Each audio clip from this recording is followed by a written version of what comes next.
Hello, hello, j'espère que vous allez bien.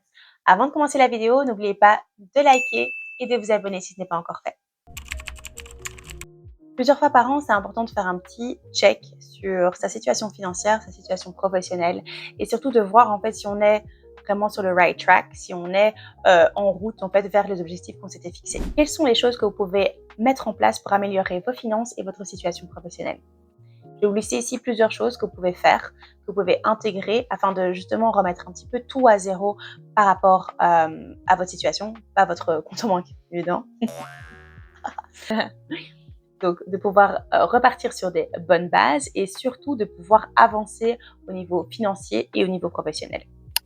La première des choses, en fait, comme je l'avais donné comme info dans la vision précédente, c'est le fait du coup de faire du tri et de pouvoir via ce tri-là augmenter vos finances. Donc si maintenant vous avez fait du tri au niveau des vêtements, mettez-les en vente. Si vous avez fait du tri au niveau de ce que vous avez chez vous, mettez-les en vente, vendez-les ou voir, vous pouvez faire un échange, etc. pour avoir en fait quelque chose qui vous sert réellement. Et donc de pouvoir vraiment faire un tri. Comment est-ce que vous pouvez faire ça? Vous pouvez faire pièce par pièce. Donc évidemment votre chambre, vos chambres en fonction si vous avez plusieurs chambres. Si vous avez des enfants, regardez toutes les affaires en fait qu'ils ont et voilà, vendez-les, donnez-les. Hein, c'est possible aussi évidemment. Mais si vous voyez qu'ils sont en super bon état, même si c'est pour un prix qui soit voilà dérisoire, juste avoir quelque chose même de symbolique, mais vraiment de pouvoir vous débarrasser, vous alléger en fait en termes d'affaires et évidemment que cet argent soit transféré sur votre compte bancaire. Idéalement, cet argent-là, vous pouvez évidemment l'investir. Je pense que ce serait la meilleure des choses. Ou bien, vous pouvez également en fait le mettre sur un compte d'épargne, quelque chose qui va pouvoir construire justement votre épargne d'urgence. J'en avais parlé aussi dans cette vidéo, une vidéo que je vais vous mettre juste ici dans le i. Et donc, c'est vraiment très important de pouvoir avoir une épargne d'urgence si jamais il y a quoi que ce soit qui vous arrive à vous, à vos enfants, si vous avez un bien, par exemple, quelque chose, un mobilier, etc., qui casse et autres, qui est indispensable si votre voiture tombe en panne alors que vous avez absolument besoin d'une voiture pour aller au travail, etc., vous avez ce fonds d'urgence-là. Donc, l'argent que vous faites générer en fait via le tri que vous aurez fait, essayez vraiment de l'investir et ou de le mettre dans votre épargne d'urgence. La deuxième chose intéressante pour pouvoir faire un reset, c'est le fait de faire un mois blanc. En fait, durant le mois blanc, l'objectif, en fait, c'est de ne pas dépenser d'argent. En tout cas, ne pas dépenser de l'argent au-delà, évidemment, des choses qui sont indispensables à payer, telles que si vous avez un crédit hypothécaire, un loyer, enfin, voilà, des choses, si vous avez une crèche à payer ou autre, évidemment, ces frais-là doivent être payés, c'est logique. Mais je veux dire, hormis ces choses qui sont essentielles à votre vie, en fait, et à votre survie, de ne pas dépenser d'argent en plus. Personnellement, je compte faire un mois blanc durant le mois de mai. C'est la première fois que je le ferai parce que je n'ai encore jamais fait ça. Il y a peut-être des choses que j'ai faites sans m'en rendre compte, mais en tout cas, je n'ai jamais planifié en fait ce type de mois. Le mois de mai est un des seuls mois durant lesquels je n'ai pas énormément de dépenses en fait à faire. J'ai pas trop d'anniversaires à part le mien et enfin voilà. Et il y a quelques autres anniversaires, mais bon.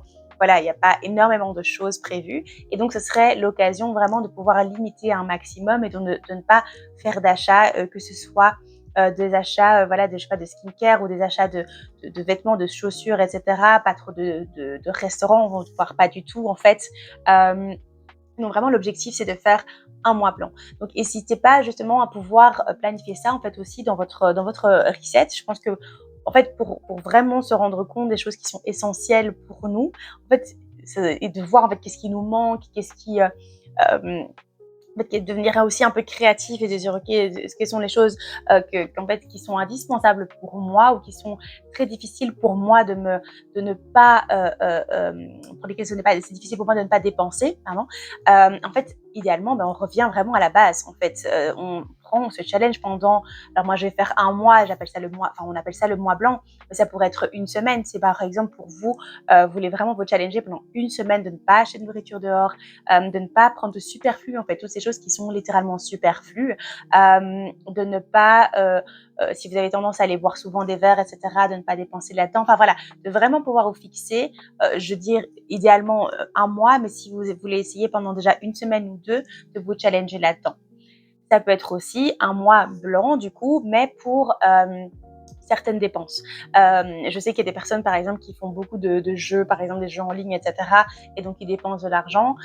Si vous dites, ben, voilà, ce mois-ci, je ne dépense pas du tout là-dedans, ou ce mois-ci, je ne dépense pas du tout, par exemple, pour un Netflix, etc. Enfin, voilà, des plateformes de streaming en ligne. Donc, enfin, voilà, vous pouvez vous challenger un peu d'une autre façon et faire ça autrement. Mais vraiment, l'objectif, c'est de le faire au moins comme ça pendant un mois.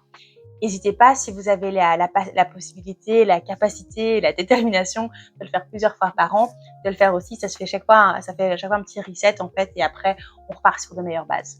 Faire un check, un bilan de compétences. C'est en écoutant en fait un podcast que je me suis rendu compte que ça pouvait être super intéressant en fait de faire un bilan de compétences.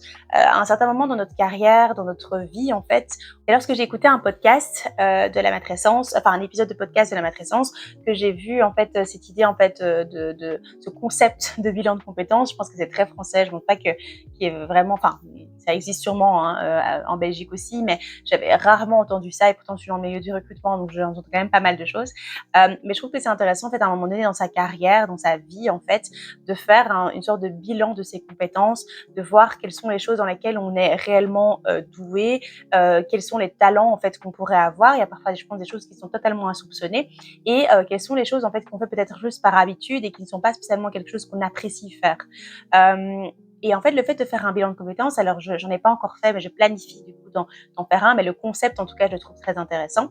C'est de faire justement un bilan, de voir justement où est-ce qu'on en est par rapport, c'est pas juste professionnel, mais vraiment juste par rapport à nous-mêmes, c'est des choses sur lesquelles on est bon, on est compétent, littéralement, et de potentiellement, du coup, ouvrir de nouvelles portes. Si maintenant vous découvrez justement, après avoir fait un bilan de compétences, avoir fait en fait cette analyse, cette auto-analyse, voire en fait d'avoir repris un service externe, je pense qu'il y a vraiment quelques sociétés qui le font, et je trouve ça super intéressant peut-être de payer justement ce service-là afin d'avoir quelque chose qui peut vous servir et qui peut être potentiellement monétisable aussi par la suite.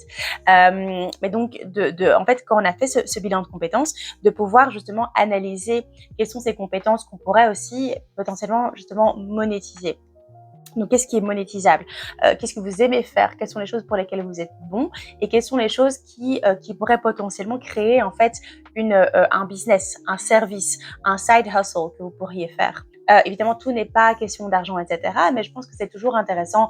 Par exemple, il y a des personnes qui sont très artistes, etc., qui sont très artistiques, qui aiment ça, qui pourraient vraiment en fait allier le fait de créer quelque chose d'artistique, que ce soit dessin, peinture, etc., tricot, bref, voilà, quelque chose d'artistique, et en même temps pouvoir peut-être créer quelque chose et un compte sur Etsy, et donc voilà, se créer, avoir un petit peu d'argent, et donc de un peu lier l'utile à l'agréable. On va dire ça comme ça.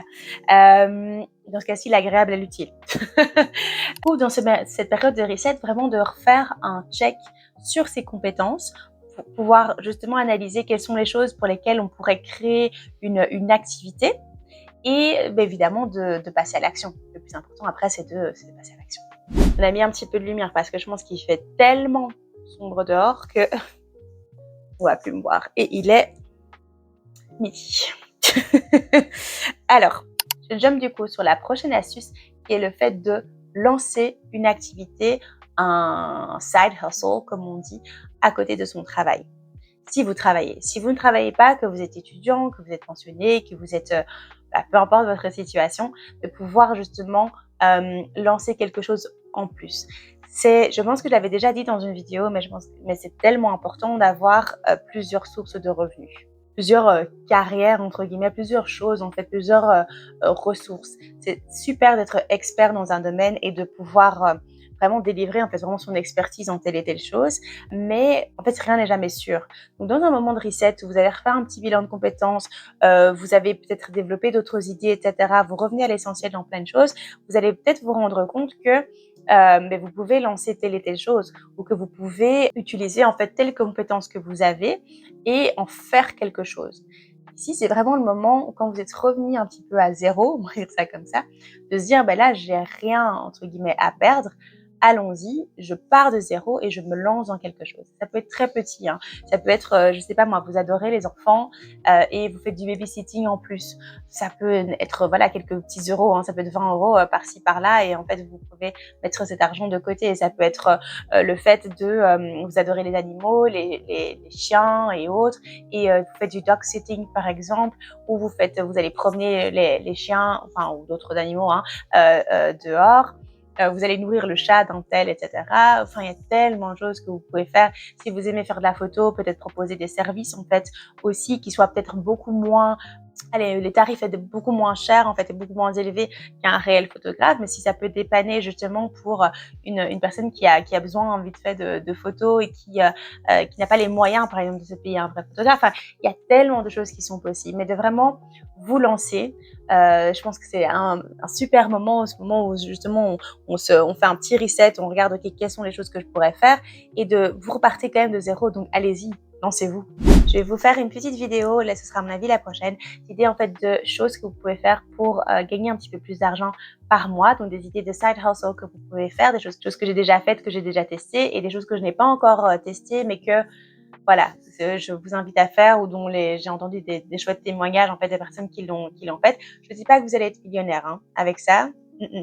Mais quoique, mais en tout cas dans tous les cas, ça va faire un petit plus sur votre compte en banque, voire peut-être vous découvrir une passion. Donc voilà, ce sera la vidéo prochaine, donc dans environ 7 jours.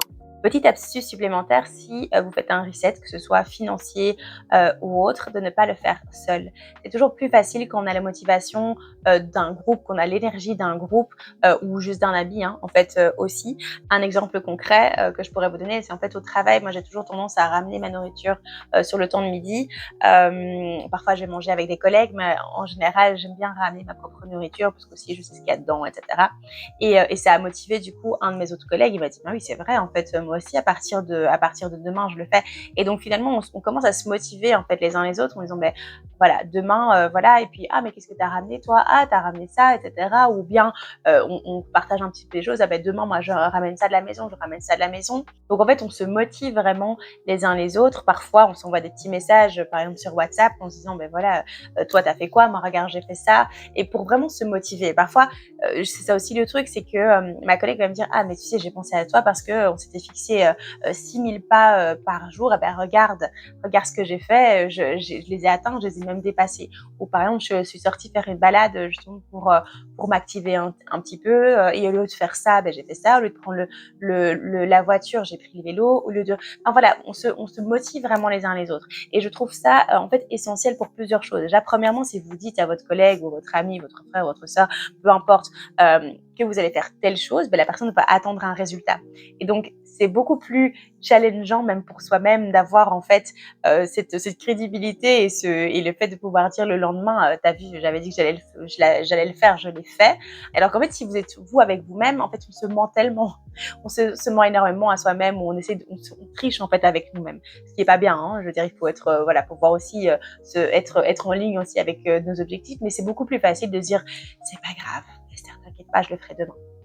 T'inquiète pas, on avait dit qu'on n'allait rien dépenser, c'est bon, c'est juste 2 euros, c'est pas grave. Alors qu'en fait, si on est si on le fait en groupe, si on est ensemble, si on partage en fait tout ça, la force du groupe fait aussi que ça nous motive et que parfois on va dépasser les objectifs qu'on s'était fixés. Donc dans un reset, et n'hésitez pas justement à en parler autour de vous, à voir si autour de vous quelqu'un serait pas prêt et voudrait en fait le faire aussi en même temps que vous, pour que vous puissiez aussi justement le faire peut-être ensemble, commencer telle chose à tel moment ensemble, et donc vraiment vous motiver et de créer cette dynamique en fait d'équipe, cette dynamique de groupe. Si vous avez aimé cette vidéo, n'hésitez surtout pas à liker. On se retrouve dans environ 7 jours pour une nouvelle vidéo. Bye bye!